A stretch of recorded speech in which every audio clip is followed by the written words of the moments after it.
Alright guys, welcome back to another video. It's your man Jay. So today we're going to be giving another follow-up video on the battery life on the Watch 5 Pro. Now I do have the Bluetooth version. I was going to opt for the cellular version, but again, I've spoken in another video. I pulled out on that. I'm glad I did. But this device right here, it's actually really solid on battery. Now the first battery numbers I gave you, where I got like almost 3 days, that was on no always on display and settings all the same. Well, I would suggest that if you want the always on display, your battery life, my battery life pretty much got cut in half. I got like 3 days, nearly 3 days with it always on display off. And you can see I turned it back off because I would prefer to have the battery life. But always on display on this watch for me, from my usage, it definitely dropped down to mirror pretty much the Galaxy Watch 4 that you see right here. So I was still able to get a day and a half or a little bit higher, but definitely not 2 days. And then also, you know, it decreased to those numbers, and I was surprised because I really was hoping that I could use always on display. But also remember, I was using sort of an active wallpaper as well, and I think that drained it the quickest, having my Bitmoji wallpaper.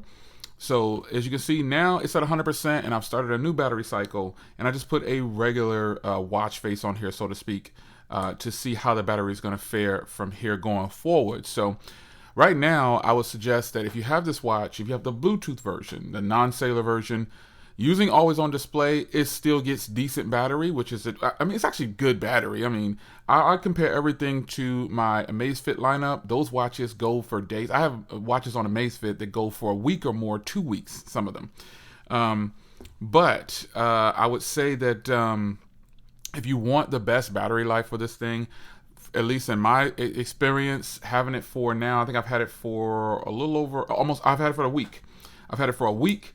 And in this week, I've tested it out, really push the battery a little bit by, you know, I already have a lot of notifications and things that come on.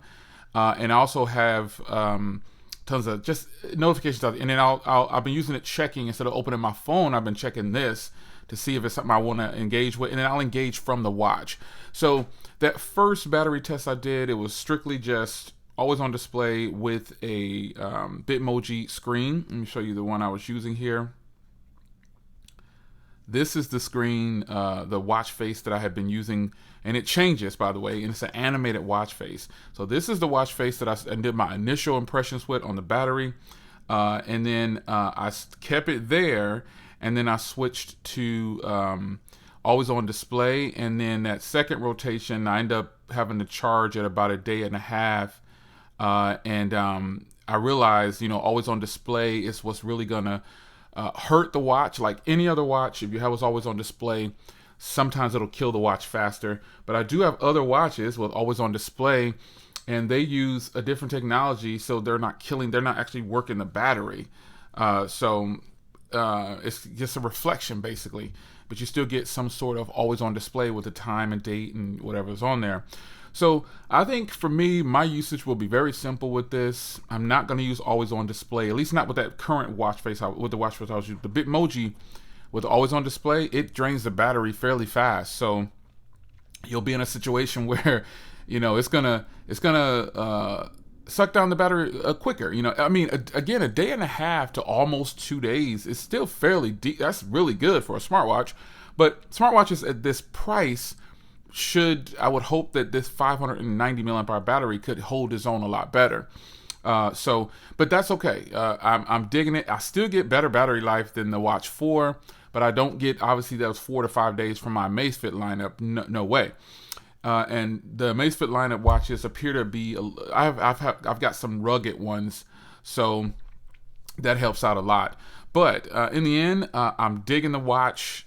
Still loving it. It's really nice. It's a keeper. No send backs or whatever. This is gonna stay.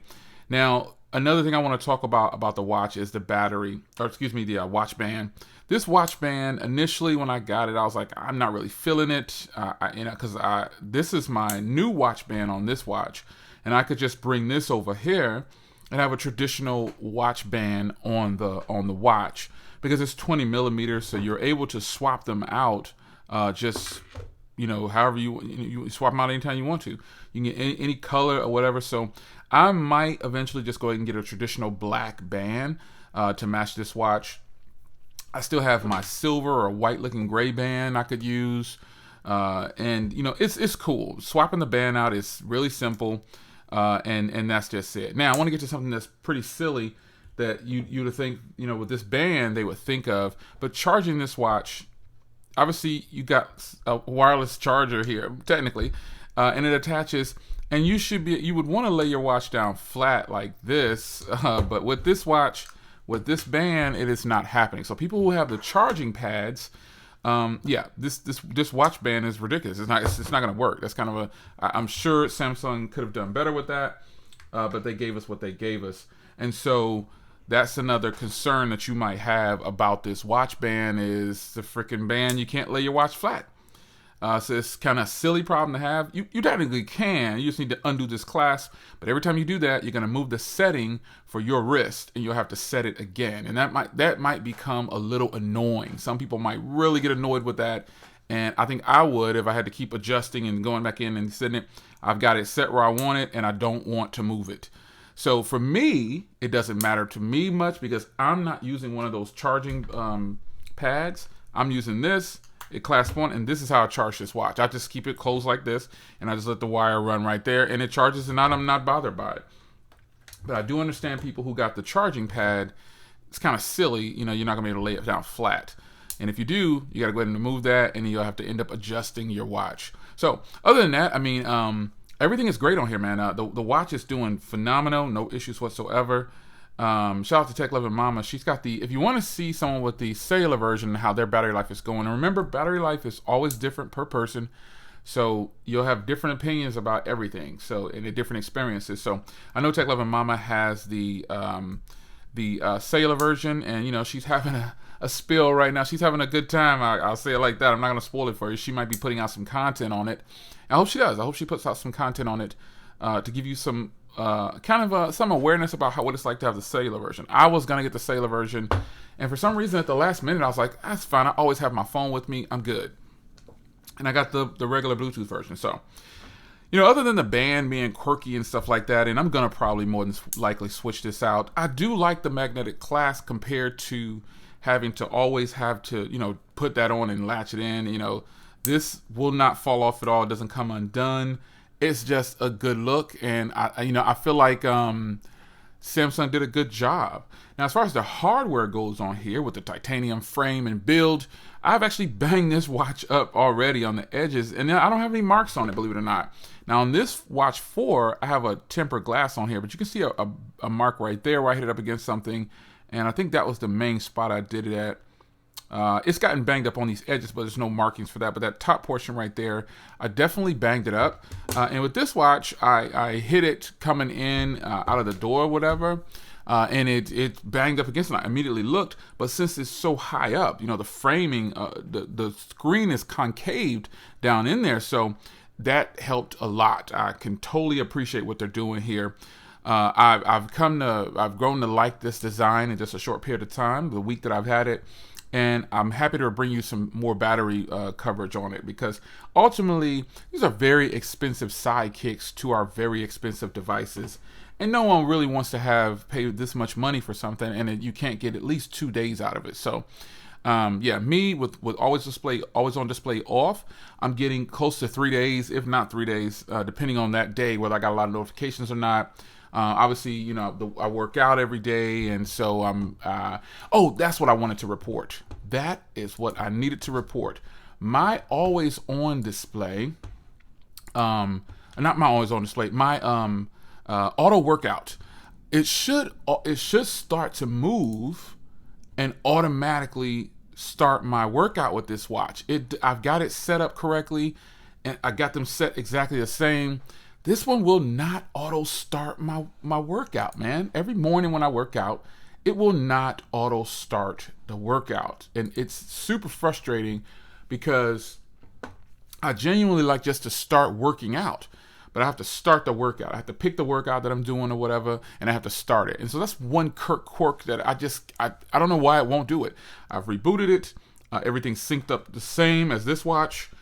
It just will not auto start my workout. I have to go in and manually start my workout. I have to pick what I'm doing, and then, you know how you do it, you click it and it'll automatically start. So once you hit that workout, it's going to automatically start working. It's going to start working out. So yeah, I don't like that I have to start my workout manually, but it's just a small thing. And it could be something in the settings that I still haven't checked, but I think I've gone through every setting. So if you're a person who works out every day like I do, and you rely on your watch to get the workouts recorded for you, is yours working? Talk about it in the comments, folks. I'd love to hear it. I'm not the only person that works out, I'm sure, and uses a watch to kind of track some of the things they're doing. So it's your man Jay. Hope you guys enjoyed, and I'll see you in the next one. An update on the watch is absolutely great. I know you're going to ask, Jay, where's your coverage of the phones? Well, I don't have my phones yet at the recording of this video.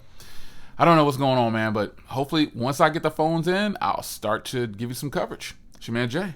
Take care.